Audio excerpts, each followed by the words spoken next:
జగన్మోహన్ రెడ్డి కంటే నారా చంద్రబాబు నాయుడు గారు ఎక్కువ హామీలు ఇచ్చారు. ఈ హామీలు నెరవేర్చే అవకాశం ఉందంటారా? వీలున్న వరకు అవకాశం ఉంటుందండి. ఎందుకంటే మేము ఒకటే ఆలోచించాం, చంద్రబాబు గారు సమర్థవంతమైన వ్యక్తి, ఆయన మేధావి, చాలా మేధావి. ఒక రకంగా ఆలోచించి అంతకుముందు మన కియా కార్ల కంపెనీ వచ్చింది, సింగపూర్ ఫ్లైట్ వచ్చింది మన గన్నవరంకి, విజయవాడ డెవలప్ అయ్యింది అనుకున్నాం. ప్రజలు మరి ఎందుకనో తీర్పు ఒక 5 ఏళ్ళు జగన్మోహన్ రెడ్డి గారికి అవకాశం ఇచ్చారు, కానీ అభివృద్ధి ఏం లేదు. ఇప్పుడు అది తెలుసుకొని వాళ్ళ తప్పాలు తెలుసుకొని భారీ మెజారిటీతో బాగా గెలిపించుకొని ఓట్లు వేశారు. అదేవిధంగా గెలిచారు కాబట్టి చేస్తారు, ఆయన పని చేస్తారు ప్రతి ఒక్కటి.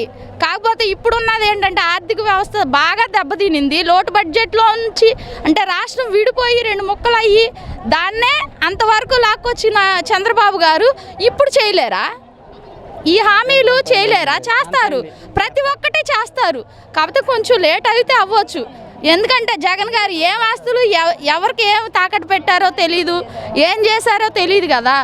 ఆర్థిక వ్యవస్థ అయితే చాలా దెబ్బతినింది అన్నారు. దాన్ని బట్టి జగన్మోహన్ రెడ్డి కంటే చంద్రబాబు నాయుడు గారు ఎక్కువ హామీలు ఇచ్చారు. వీటిని నెరవేర్చగలరంటారా? ఖచ్చితంగా కళాఖండిగా మీ దాంట్లో అనుమానపడాల్సిన అవసరమే లేదు. మేడం, ముఖ్యంగా చూసుకున్నట్లయితే జగన్మోహన్ రెడ్డి కంటే చంద్రబాబు నాయుడు గారు పథకాలు ఎక్కువ ఇచ్చారు. ఈ మరి అమలు చేసే అవకాశం ఉందంటారా? ఖచ్చితంగా ఉంది. జగన్మోహన్ రెడ్డికి అభివృద్ధి చేత కాదు, అందుకే ఆయన అప్పులు ఎన్ని 13-14 లక్షల కోట్ల అప్పు, 1,02 లక్షల కోట్లు ఉన్నది 13-14 లక్షల కోట్లు చేశాడు. అభివృద్ధి ఉంటే సంక్షేమం చేయొచ్చు, అభివృద్ధి లేకుండా సంక్షేమం ఎక్కడి నుంచి చేస్తారు? అప్పులు చేశారు. చంద్రబాబు గారు అలా కాదు, అభివృద్ధి చేసి సంక్షేమం చేస్తారు. అది చంద్రబాబు చూసుకుంటే కనుక జగన్మోహన్ రెడ్డి కంటే చంద్రబాబు నాయుడు గారు ఎక్కువ పథకాలు ఇచ్చారు. ఈ అమలు చేసే అవకాశం ఉందంటారా? చేస్తారన్న. జగన్ ఏంటంటే అన్న పథకాలు ఇచ్చాడు, డెవలప్మెంట్ లేదు. ఆ కంపెనీలు లేకుండా కంపెనీల నుంచి మనకి ఇన్కమ్ వస్తేనే కదా ఈ ప్రజలకి మనం పథకాలు ఇవ్వాలన్నాయమ్మ. చంద్రబాబు నాయుడు గారు ఏంటంటే మనకి కంపెనీస్ వస్తాయి, డెవలప్మెంట్ ఉంటుంది, మనీ వస్తుంది. మనీ వాటిని పేద ప్రజలకి పంచడానికి ఉంటుంది. ఒక పక్క నుంచి పెడతారు, ఒక పక్క నుంచి సంపాదిస్తారు. అచ్చం పెట్టుకుంటూ వెళ్తే ఆంధ్రప్రదేశ్ నష్టాల్లో ఒక ఏం పోద్ది అన్న చెప్పండి. చంద్రబాబు నాయుడు గారు జగన్మోహన్ రెడ్డి పెడితేనే శ్రీలంక అన్నారు, ఇప్పుడు చంద్రబాబు నాయుడు గారు పథకాలు ఇస్తున్నారు కదా, ఇప్పుడు ఏ లంక అవుతుందని కూడా వైసీపీ నేతలు అయితే కొన్ని ప్రశ్నలు అయితే వేస్తున్నారు. ఈ ప్రశ్నలకు మీరు ఎలాంటి సమాధానం ఇస్తారు? అవేముండవు, వాళ్ళు చెప్పిన ఏముండదు. నవ్య ఆంధ్రప్రదేశ్ని మళ్ళీ మనం చూడబోతున్నాం. ఆంధ్రప్రదేశ్ మళ్ళీ రూపుదిద్దుకుంటుంది. జగన్ గారి పరిపాలనలో 30 సంవత్సరాలు వెనక్కి వెళ్ళిపోయింది.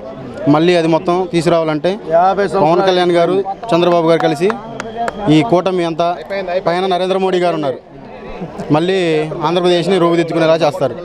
జగన్మోహన్ రెడ్డి కంటే చంద్రబాబు నాయుడు గారు ఎక్కువ పథకాలు పెట్టారు. ఈ పథకాలను మరి తీర్చగలరంటారా ఏంటి అంటారు? ఒక విజన్ ఉన్న సీఎం గారు అవుతున్నారు కాబట్టి మరి ఆదాయాన్ని ఎలా సృష్టించుకోవాలో ఈయనకు తెలుసు, ఆదాయాన్ని ఎలాగా అప్పులు చేసి ఖర్చు పెట్టాలో అతనికి తెలుసు.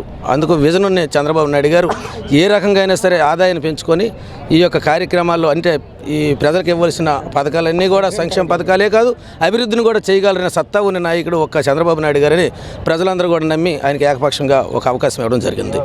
జగన్మోహన్ రెడ్డి కంటే ఎక్కువ కూడా పథకాలు కూడా ఇచ్చారు చంద్రబాబు నాయుడు గారు, ఎలా చూస్తారు ఇట్లా? అంటే అభివృద్ధి చేసే వాళ్ళనే ఎప్పటికీ ప్రజల వైపు మద్దతు ఉంటుందని గట్టిగా నమ్మకం. ఈ యొక్క ప్రభుత్వం ఏర్పడడంలో విజయం చేకూర్చడంలో కూడా మంచి అభిప్రాయం ప్రజల్లో ఉంది. మరి జగన్మోహన్ రెడ్డి కంటే చంద్రబాబు నాయుడు గారు పథకాలు ఎక్కువ ఇచ్చారు, మరి అమలు చేసే అవకాశం ఉందంటారా? ఖచ్చితంగా అమలు చేస్తారని. ప్రతిదీ అతను చేసిన పథకాలని కూడా అప్పులు తెచ్చి చేశారు, కానీ మన చంద్రబాబు నాయుడు గారు అభివృద్ధి చేస్తూ పథకాలను అమలు చేస్తారు. ల్యాండ్ నాయుడు గారు గతంలో గెలిచారు కదా, అప్పుడు ఏం చేయలేదు, ఇప్పుడు ఏం చేస్తారని కూడా వైసీపీ వాళ్ళు అయితే విమర్శిస్తున్నారు. ఏం చేయలేదంటారు, వైసీపీ వాళ్ళు ఏం చేసి అంటారు? ఇప్పటి వరకు ఏదైనా అభివృద్ధి చేశారంటే ఏ రోడ్డు వేసినా, ఏ వాటర్ ట్యాంక్ వచ్చినా, ఏదొచ్చినా కానీ తెలుగుదేశం హయాంలోనే జరిగినాయి. ఇప్పుడు ఒక రోడ్డు కానీ, ఒక వాటర్ ట్యాంక్ కానీ, ఏదైనా అసలు కనీసం తాగటానికి నీళ్ళు వచ్చే పరిస్థితి కూడా లేదు కనీసం. వాళ్ళు అభివృద్ధి చేయలేదు. ఇంకా చంద్రబాబు గారు అయితే ఖచ్చితంగా మంచి పరిపాలన ఇస్తారు. గతంలో చంద్రబాబు నాయుడు గెలిచారు కదా, మరి ఏం చేయలేదని చెప్పేసి వైసీపీ వాళ్ళు విమర్శిస్తున్నారు కదా. మరి వాళ్ళు దొంగలు మరి ఎందుకు ఈరోజు ఉన్నారు భూములు అడుగు పాతాళంకి వెళ్ళిపోయారు మరి అంత ఇచ్చిన వాళ్ళు ఈరోజు ఎందుకు అట్ట అడుగున వెళ్ళిపోయారు అలాంటి వాళ్ళు ఇప్పుడే కొద్దిగా ఎన్ని జన్మలు ఎత్తినా అలాంటి వాళ్ళు రాకూడదు చాలా పేదోళ్ళు ఇసిగిపోయారు ప్రజలు పిచ్చెక్కిపోయారు ప్రజలు చచ్చిపోయారు ఎంత బాధపడ్డారో అంత ఇది వచ్చింది ఇప్పుడు చంద్రబాబు నాయుడు గారు ఎలాంటి డెవలప్ కార్యక్రమాలు చేస్తారంటే ఏం చెప్తారు? మాకా రాజధాని కడతారు నమ్మకం, పూర్తి నమ్మకం రాజధాని కడతారని. రెండోది ప్యాకెట్ పోలవరం ప్యాకెట్ పూర్తి చేస్తారని నమ్మకం, విశ్వాసం.